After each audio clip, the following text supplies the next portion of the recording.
Good afternoon, ladies and gentlemen. Fellow Kenyans, the last 2 weeks have been a difficult time for us as a country, where Kenyans have regrettably lost lives, many have been injured, property destroyed, and our institutions, especially constitutional institutions, attacked. Once again, I extend my deepest condolences to those who unfortunately lost their lives. One life, as we all know, lost is a life too many. To the mothers, fathers, siblings, relatives, and friends of those who lost their lives, my deepest sympathies and condolences to you all. Equally, to the many others who are injured and recuperating, I wish them quick recovery. The government of Kenya will support all those who've lost their lives and those who've been injured. Despite all this, as a nation, we are finally discussing issues. We are not discussing tribes, personalities, or political formations, but rather we are discussing issues that affect each and every one of us. Issues of taxation, debt, budget, corruption, the cost of living, unemployment, and opportunities for all Kenyans, especially our young people. If you go back on my Twitter account, I made a commitment to the country in 2019-2020 that the conversation in Kenya is going to change. It is not going to be about personalities. It is not going to be about positions. It is not going to be about tribes. It is going to be about issues. Today, that situation is true, that we are having a conversation about issues in our country. We must all be proud of ourselves that we have managed to elevate the debate in our country to the level of issues that affect all of us. I am very happy that we are having a conversation about jobs for our young people, about opportunities for business, about manufacturing, about taxation, about debt, and all the other things that are important to all of us. I make this statement to highlight the actions taken in response to the overwhelming public feedback in the recent days, and to fulfill my commitment to continuously and effectively listen to the people of Kenya, and to underscore my intention to always take public contributions in good faith, applying them to enrich policy making, governance, and government programs. Public debt is and continues to be a major point of engagement and conversation in Kenya.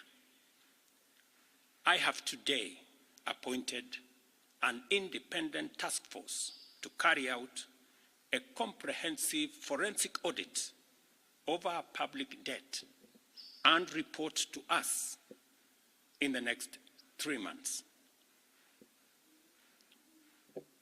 This audit will provide the people of Kenya with clarity on the extent and nature of our debt, how public resources have been expended, and will also recommend proposals for managing our public debt in a manner that is sustainable and does not burden future generations.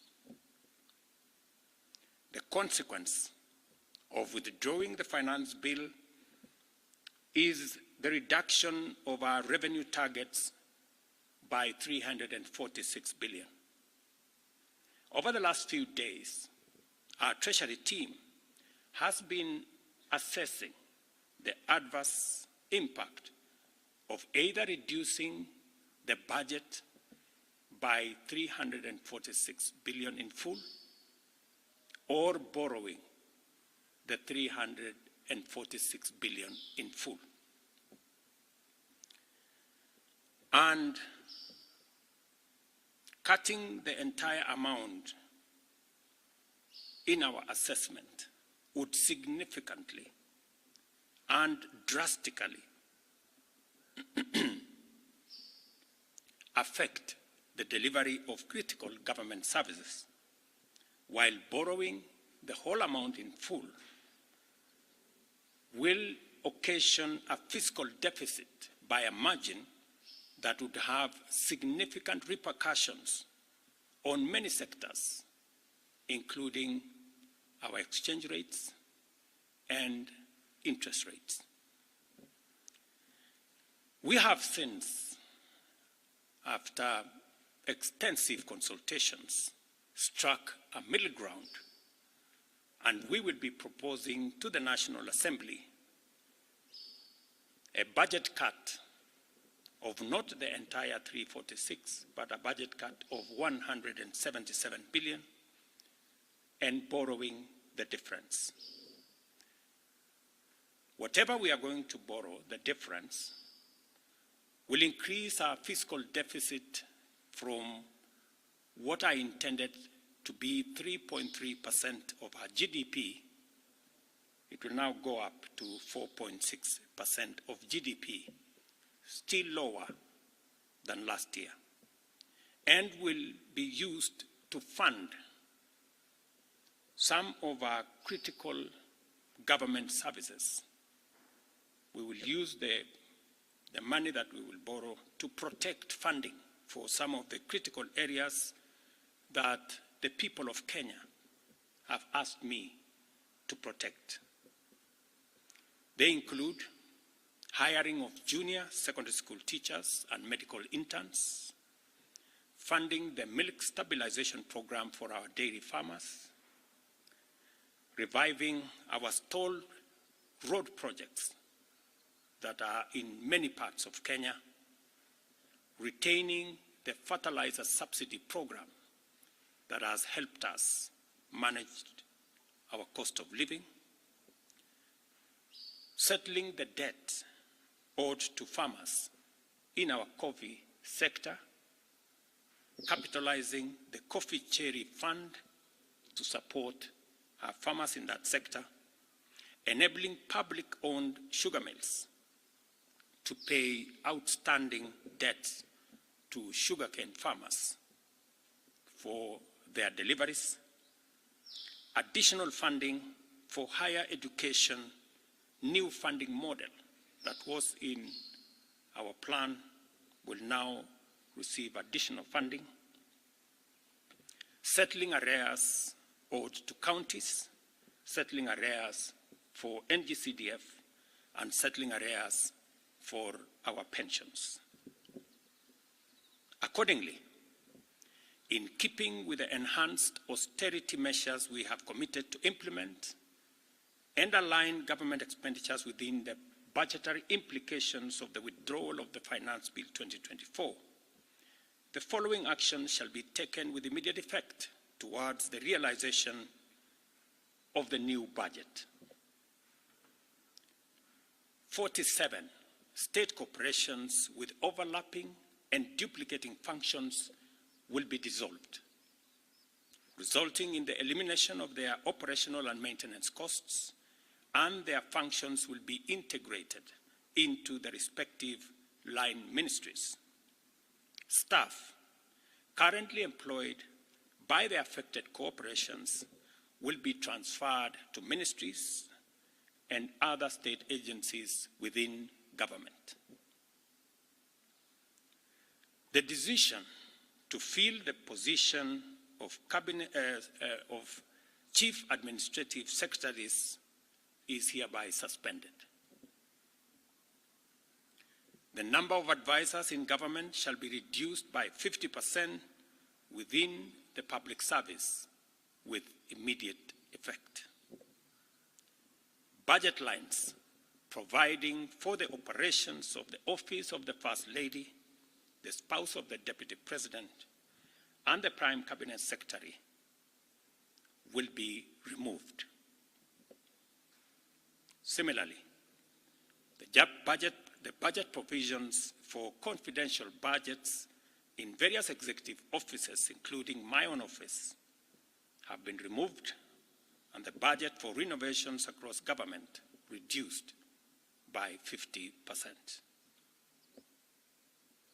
Henceforth, public servants who attain the retirement age of 60 shall be required to immediately proceed on retirement with no extensions to their tenure of service whatsoever.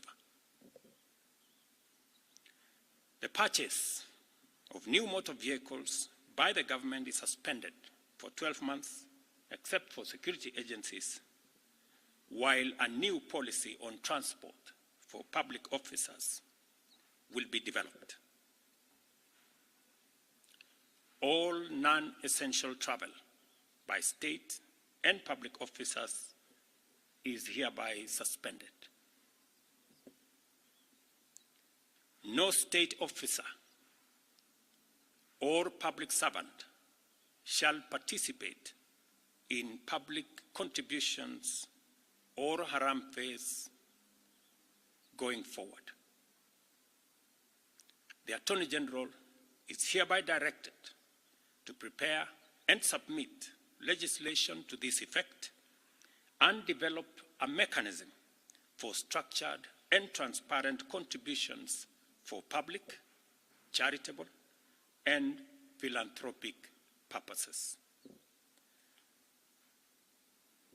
These measures will be followed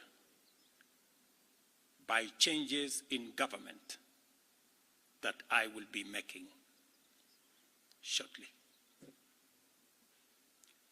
We are determined to carry out this and other interventions to improve the quality, efficiency, and transparency in serving the people of Kenya and ensure that citizens receive maximum value for their resources from a public sector that prioritizes their welfare.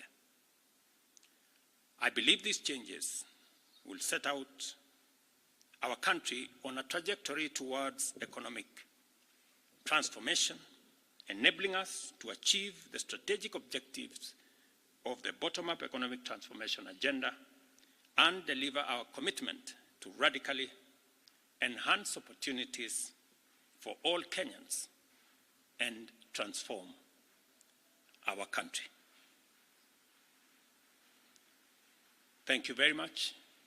God bless you, and God bless our great country, Kenya.